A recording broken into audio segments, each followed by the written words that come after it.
So guys, जैसा कि हमने पिछले एपिसोड में देखा कि जियो यान को पता चल गया था कि उसकी रिंग में याओ लाओ की स्पिरिट थी जो कमजोर होने की वजह से पिछले 3 सालों से उसकी क्यू एनर्जी को सोख रहे थे। इसीलिए उन्होंने जियो यान की लेवल बढ़ाने का वादा किया था क्योंकि वो एक एल्केमिस्ट थे और उन्होंने उससे कुछ रॉ मटेरियल्स लाने के लिए कहा था। फिर अब हमें दिखाया जाता है कि जूनर जियो यान की माँ के कब्र के पास आती है और उन्हें प्रणाम करती है। वहीं जियो यान एक चट्टान पर बैठकर कल्टीवेशन कर रहा होता है। तभी जूनर उसके पास आती है। जियोयान उसे कहता है कि मैंने तुम्हें कहा था कि मैं अकेला रहना चाहता हूँ क्योंकि मैं खुद को ट्रेन करना चाहता था। जूनर उसे कहती है कि मैं तुम्हारा हौसला बढ़ाने के लिए यहाँ आई हूँ। जियोयान उसे कहता है कि मेरी जिंदगी के 3 साल बर्बाद हुए हैं मगर तुमने हमेशा मेरा साथ दिया, इसीलिए तुम्हारा बहुत बहुत शुक्रिया। जूनर उसे कहती है कि जब तक तुम अपनी लेवल को मेरे लेवल पर नहीं ले आते तब तक मैं तुम्हारे साथ हमेशा रहना चाहती हूँ। जियोयान उसे कहता है कि तुम बहुत शरारती हो। फिर उससे कहता कि मुझे कुछ पैसों की जरूरत है क्योंकि मैं कुछ चीजें खरीदना चाहता हूँ पर मैं अपने पिता को परेशान नहीं करना चाहता।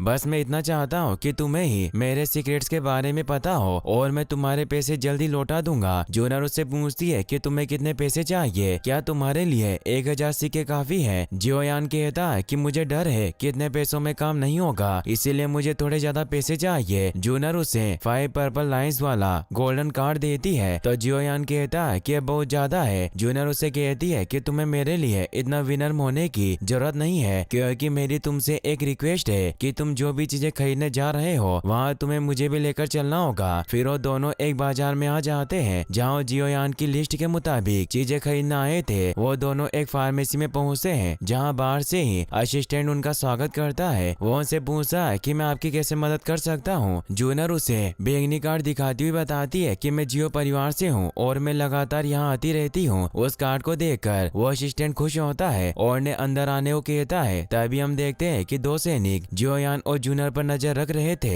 असिस्टेंट उन दोनों को बताता है कि हमारी फैक्ट्री में आकर रॉ मटेरियल्स प्राप्त करना बहुत अच्छा है क्योंकि ऑक्शन हाउस से हमारे रिलेशनशिप बहुत अच्छे हैं, जिस वजह से आपको जो भी चीजें चाहिए वो यहाँ जरूर मिलेगी। यहाँ तक कि हमारे पास अंडरवर्ल्ड ब्लड क्रिस्टल भी मौजूद है। जियोयान जूनर से पूछता है कि अंडरग्राउंड ब्लड क्रिस्टल क्या है। जूनर उसे बताती है कि पूरे क्यू कॉन्टिनेंट में इसे एक रेयर मटेरियल माना जाता है। असिस्टेंट कहता है कि मैं तुम्हें इसके बारे में बाद में बताऊंगा, पर तुम अभी यहाँ क्या खरीदना आए हो। जियोयान उसे कहता है कि हमें 20 साल पुराने पर्पल आखिरी लीव्स के 3 टुकड़े और 5 साल पुराने बोन वाश फ्लावर के 2 टुकड़े चाहिए। जूनर कहती है कि आप इन दोनों चीजों को पैक मत करना क्योंकि हमें उनकी क्वालिटी चेक करनी है। तो असिस्टेंट वहाँ से इन मटेरियल्स को लेने चला जाता है। रिंग से याओ लाओ जियोयान को कहते हैं कि वास्तव में लड़कियां काफी स्मार्ट होती है पर मैं फिर से उन मटेरियल्स की क्वालिटी चेक करूंगा। अब असिस्टेंट उन्हें पर्पल आखिरी लीव्स के 3 टुकड़े और बोन वॉश्ड फ्लावर के 2 टुकड़े दिखाता है। जियोयान रिंग की मदद से उनकी क्वालिटी चेक करता है और वाकई उनकी क्वालिटी अच्छी होती है। वो असिस्टेंट बताता है कि इनके 2000 सिक्के हुए और जियोयान से पूछता है कि आपका इतने महंगे रॉ मटेरियल्स को खरीदने का क्या उद्देश्य है। जियोयान कहता है कि एक सीक्रेट है जो मैं आपको नहीं बता सकता।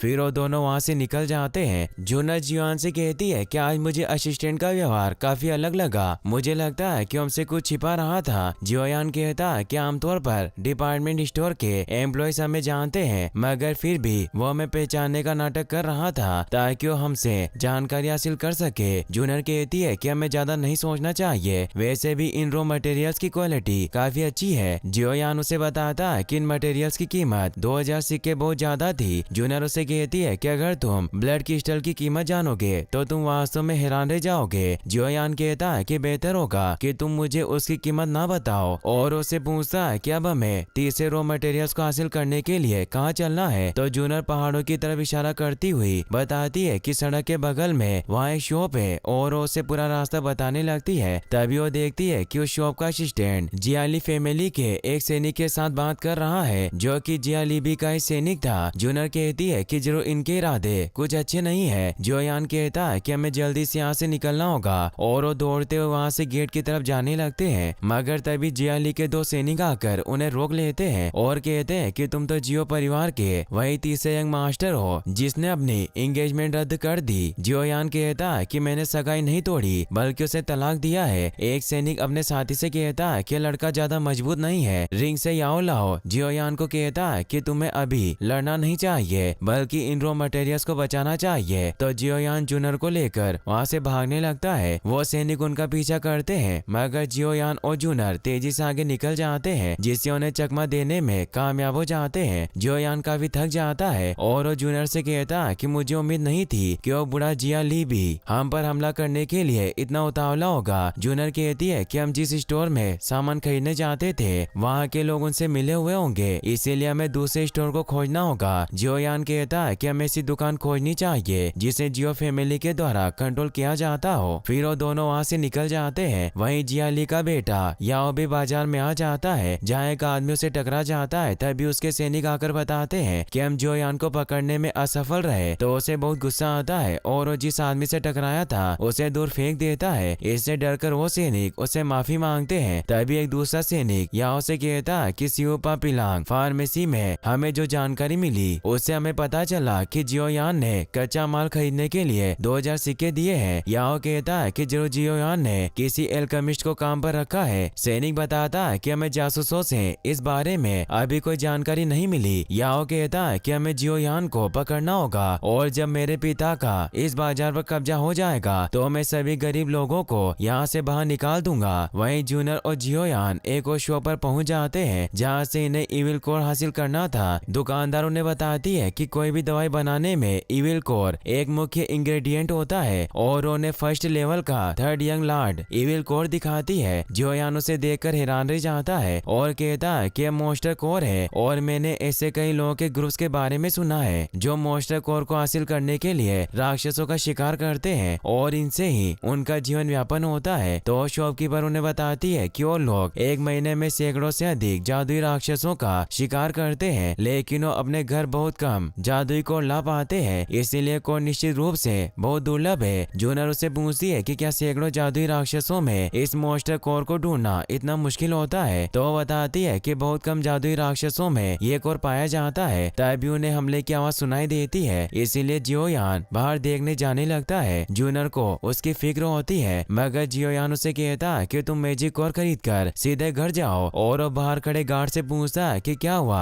तो वो बताता है कि जियाली के परिवार के 2 सैनिक लोगों को परेशान कर रहे हैं। तो जियोयान उसे कहता है कि तुम हमारे गार्ड को इस बारे में रिपोर्ट करो, मैं उन्हें देखने जाता हूँ और उस तरफ निकल जाता है। वहीं जियाली के वो 2 सैनिक एक जगह बैठे बातें कर रहे होते हैं। वो कहते हैं कि हमारा शिकार आने में बहुत देर लगा रहा है, अगर वो जल्दी नहीं आया तो यहाँ जियो परिवार के सैनिक आ जाएंगे। दूसरा सैनिक कहता है कि वो जियोयान जरूर आएगा और वो वॉशरूम जाने लगता है। तभी जियान एक पोस्टर को वहाँ बैठे उस सैनिक के ऊपर गिरा देता है और उसे पकड़ लेता है। फिर वो वॉशरूम में गए हुए सैनिक को भी पकड़ने जाता है मगर वो पहले ही वहाँ पर आ जाता है और वो के सैनिक भी आजाद हो जाता है। वो दोनों जियोयान को घेर लेते हैं तो जियोयान वहाँ से भागने लगता है। वो सैनिक जियोयान पर हमला करने की कोशिश करते हैं मगर वो उनके वार से बचता हुआ भागने लगता है। मगर याओ भी वहाँ मौजूद था जो अपनी पावर से जियोयान को पकड़ लेता है और से कहता है कि मुझे लगता था कि यंग मास्टर तुम्हारे पास कोई सीक्रेट स्किल होगी, पर तुम्हारे पास बहुत कम पावर है। अगर तुम मेरी पावर का सामना नहीं कर सकते तो तुम नालन को कैसे हरा सकते हो, और उसे दूर फेंक देता है। मगर तभी वहाँ जूनर आ जाती है जो एक पोस्टर की मदद से जियोयान को बचा लेती है। याओ जूनर से कहता है कि तुम यहाँ से चली जाओ और अगर तुम चाहो तो तुम मेरी वाइफ बन सकती हो, मैं तुम्हारे साथ अच्छे से पेश आऊंगा।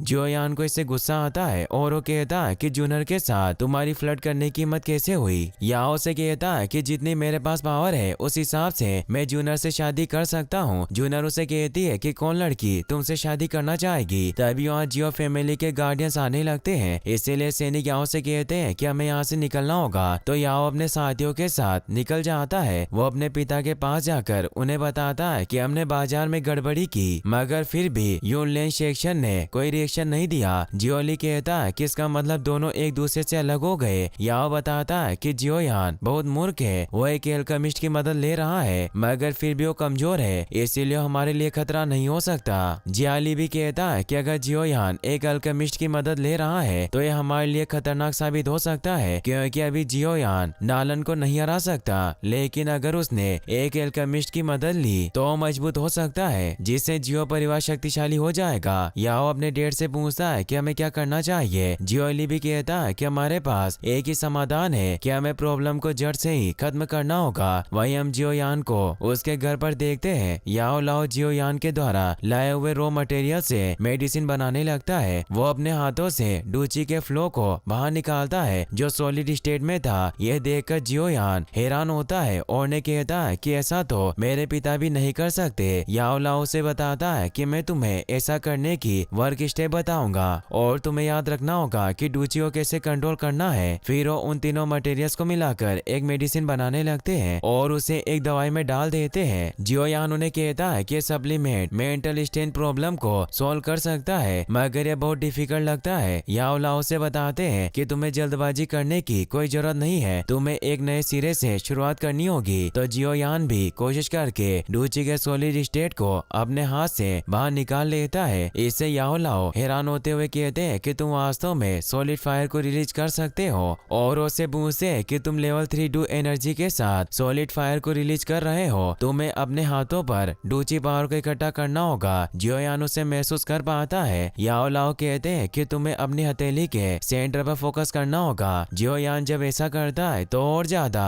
सॉलिड फायर निकाल पाता है। याओ लाओ कहते हैं कि मैंने जितना सोचा था तुम उतनी सॉलिड फायर नहीं निकाल पा रहे हो, पर फिर भी तुम काफी अच्छी स्टेज पर पहुंच चुके हो। जियो यान इससे थक जाता है, इसीलिए याओ लाओ से आराम करने को कहते हैं। तभी जियो यान को चक्कर आने लगते हैं और उसे खून की उल्टियां हो जाती है। याओ लाओ को कुछ समझ नहीं आता। जियो यान को बहुत दर्द होने लगता है और वो नीचे लेट जाता है। याओ लाओ कहते हैं कि हम सिर्फ प्रैक्टिस कर रहे थे, तुम्हारा इतना बुरा हाल कैसे हो सकता है। अब वो जियो यान को अपनी पावर से ठीक करने लगते हैं। जियो यान बेहोश हो जाता है। याओ लाओ कहते हैं कि इस पावरफुल लड़के का भाग्य बहुत बेकार है और अब वो जियो लाओ के अंदर अपनी पावर डालने लगते हैं और कहते हैं कि अब मेरा फ्यूचर तुम पर डिपेंड करता है, इसीलिए मैं तुम्हें ठीक करने का अवसर ले रहा हूँ जिससे मैं तुम्हारी डूची का लेवल 4थे स्तर तक बढ़ा दूंगा। और वो अपनी पावर से उसका लेवल बढ़ाने लगते हैं जिससे वहाँ एक तेज रोशनी निकलती है। फिर हमें अगले दिन ऑक्शन हाउस को दिखाया जाता है जहाँ सभी लोग इकट्ठा होते हैं क्योंकि अगले सप्ताह वहाँ नीलामी होने वाली थी, इसीलिए लोग वहाँ टिकट लेने आए थे और वो सभी लोग अपनी अपनी सीटें बुक करवाने लगते हैं। वहाँ जान जियो का साथी एल्डर भी स्पेशल पोजीशन के लिए टिकट लेने आता है। वहाँ उसे पता चलता है कि स्पेशल पोजीशन को जिया ली भी और एओबा परिवार ने भी बुक किया है। वो ये बात बाहर जाकर जान जियो को बताता है, इससे उन्हें गुस्सा आता है। वहीं हम ऊपर रूम में एक लेडी को देखते हैं जो इस ऑक्शन हाउस की मैनेजर थी। उसका नाम याफे होता है, जिसे एक आदमी आकर बताता है कि इस बार ऑक्शन में तीनों बड़े परिवार आने वाले हैं। याफे उसे वहाँ से जाने को कहती है और वो सोचती है कि उन बड़े परिवारों के बीच कंपटीशन बहुत इंटेंस होने वाला है और अगर हम न्यूट्रल रहे तो हम अच्छा मुनाफा कमा सकते हैं। वहीं हम जियो यान को देखते हैं जो मोमोज खा रहा होता है। याओ लाओ से कहता है कि मेरे शिष्य आराम से खाओ वरना तुम्हारा दम घुट जाएगा। जियो यान कहता है कि मैं कुछ दिनों तक बेहोश रहा और मैं सॉलिड फायर पर काबू नहीं कर पाया, इसीलिए मुझे अपने फेलियर के लिए खाना खाना चाहिए। याओ लाओ कहते हैं कि बेशरम लड़के, जब तुम ट्रेनिंग ले रहे थे तब तुम लगभग मौत की कगार पर थे और तुम्हारा बहुत खून बहा, पर मैंने तुम्हारी जिंदगी बचाई और मैंने तुम्हें लेवल 4 पर पहुंचने में मदद की। जियो यान इससे खुश होता है कि मैं लेवल 4 पर पहुंच गया हूं और याओ लाओ को कहता है कि आप बहुत अच्छे हैं। याओ लाओ कहते हैं कि कुछ भी नहीं है और उसे अपनी पावर से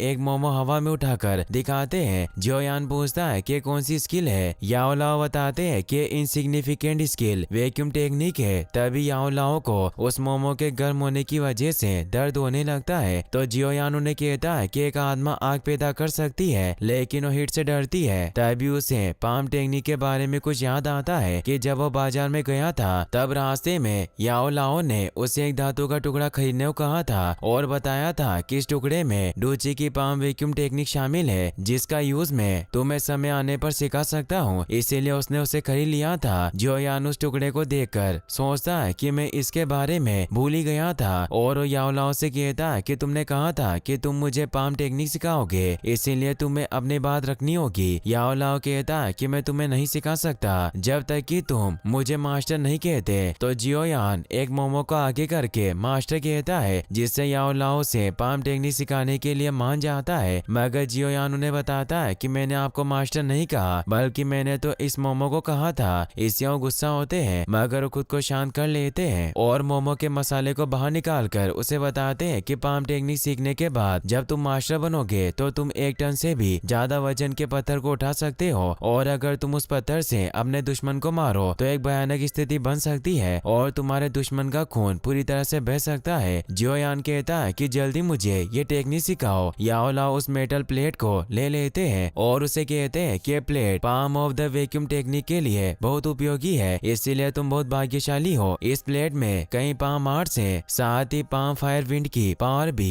फिर वो पाम फायर विंड से एक पॉट को खत्म कर देते हैं। इससे जियोयान खुश होता है और ने कहता है कि मास्टर मुझे ये सब कुछ सिखाओ। याओ लाओ कहते हैं कि तुम्हें इतनी जल्दबाजी नहीं करनी चाहिए। जब तुम इन दोनों पाम टेक्निक के मास्टर बन जाओगे तो मैं तुम्हें एडवांस पाम लेवल टेक्निक सिखाऊंगा। जियोयान खुश होता हुआ पूछता है कि उस टेक्निक का क्या नाम है। याओ लाओ कहते हैं कि अभी के लिए एक रहस्य है। फिर हम देखते हैं कि जियोयान वैक्यूम पाम टेक्निक को सीखने की कोशिश करने लग जाता है, मगर वो पावर अभी काम नहीं करती। जियोयान जियो फैमिली के प्रैक्टिस एरिया में पहुंचता है जहां जूनर जियो निंग के साथ फाइट कर रही होती है। जियोयान भी उनका मैच देख रहा होता है। जूनर उसे यहाँ देखकर खुश होती है और जियो निंग पर हमला करके उसे दूर गिरा देती है। जियोयान जूनर के पास आता है और से कहता है कि हमें मिले हुए कई दिन हो गए। जूनर को एहसास होता है कि वो लेवल 4 पर पहुंच गया है, इसीलिए उससे कहती है कि तुम स्तर 5 पर पहुंच गए। तुमने अकेले छिप छिप कर अभ्यास किया और जब तुम मेरे साथ नहीं थे मुझे काफी बोरिंग फील हुआ, इसीलिए मैं यहाँ खेलने आ गई। निंग जियोयान से कहता है कि तुम यहाँ क्या कर रहे हो। जूनर उसे कहती है कि ये यहाँ क्यों नहीं आ सकता। जियोयान अभी भी परिवार का हिस्सा है। जियोयान जूनर के कंधे पर हाथ रखता है जिससे निंग गुस्सा होकर वहाँ से चला जाता है। जूनर यहाँ से कहती है कि भले ही तुम लेवल 4 पर पहुंच चुके हो पर तुम निंग जैसे लड़के से नहीं लड़ सकते जो लेवल 8 पर है, इसीलिए तुम्हें कुछ दूसरी टेक्निक में महारत हासिल करनी होगी। और उसे एक स्क्रॉल निकाल कर देती है जिसमें रॉक क्रशिंग पाम टेक्निक थी, इसीलिए जियोयान को बताती है कि लेवल 4 के लोगों के लिए बहुत यूजफुल है, इसीलिए तुम्हें इसकी प्रैक्टिस करनी चाहिए। जियोयान उसे धन्यवाद देता है और कहता है कि मैं इसे जरूर सीखूंगा।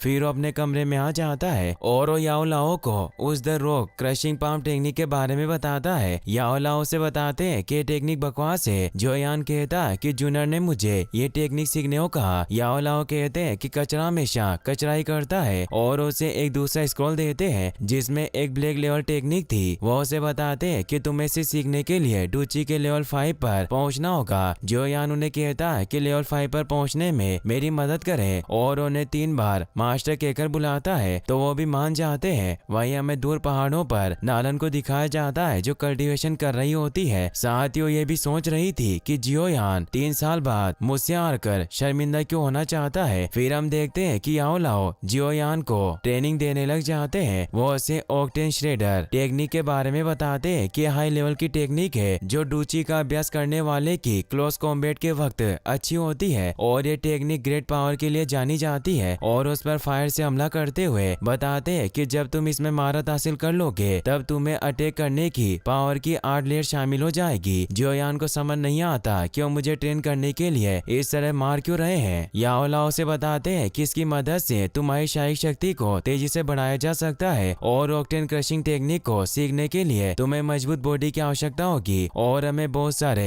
रॉ मेडिसिन की भी जरूरत पड़ेगी, इसीलिए तुम्हें अगली बार और ज्यादा शॉपिंग करनी होगी। जियोयान उन्हें बताता है कि अब तक मैंने जूनर के पैसे भी नहीं लौटा है और अब मैं और ज्यादा पैसे कहां से लाऊंगा। याओ लाओ से तेजी से मारने लगते हैं और कहते हैं कि मुझे इस बात की परवाह नहीं है, तुम्हें रॉ मटेरियल्स को प्राप्त करने का तरीका ढूंढना होगा। फिर हमें ऑक्शन हाउस को दिखाया जाता है जहाँ जियोयान भेष बदल कर पहुंच जाता है। उसने एक सोल से खुद को कवर कर लिया था ताकि कोई उसे पहचान न सके और वो अपने साथ उस सीरम को भी लेकर आया था जो याओ लाओ ने उसके लिए बनाया था। याओ लाओ से कहते हैं कि तुमने मुझे पहले क्यों नहीं बताया कि तुम इसे नीलाम करना चाहते हो। जियोयान कहता है कि हमारे पास और रॉ मटेरियल्स खरीदने के पैसे नहीं है और वैसे भी ये मेरे किसी काम का नहीं है, इसीलिए इसे रखना बेकार होगा और मुझे उम्मीद है कि स्पिरिचुअल एलिक्सियर हमारे लिए बहुत धन लाएगा। याओ लाओ कहते हैं कि तुम बहुत होशियार हो। जियोयान ऑक्शन हाउस के अंदर जाता है जहाँ याफे से मिलता है और उसे वो स्पिरिचुअल एलिक्सियर दिखाता है। याफे उसकी जांच करती है जिससे उसे पता चलता है कि प्रोडक्ट बिना किसी साइड इफेक्ट के बहुत हल्का है, इसीलिए रैंक 2 का एलिक्सियर होगा। और वो जियोयान से पूछती है कि क्या तुम सच में इसे नीलाम करना चाहते हो। जियोयान कहता है कि मैं चाहता हूँ कि आप इसे जल्द से जल्द नीलाम कर दे। तो उस एलिक्सियर को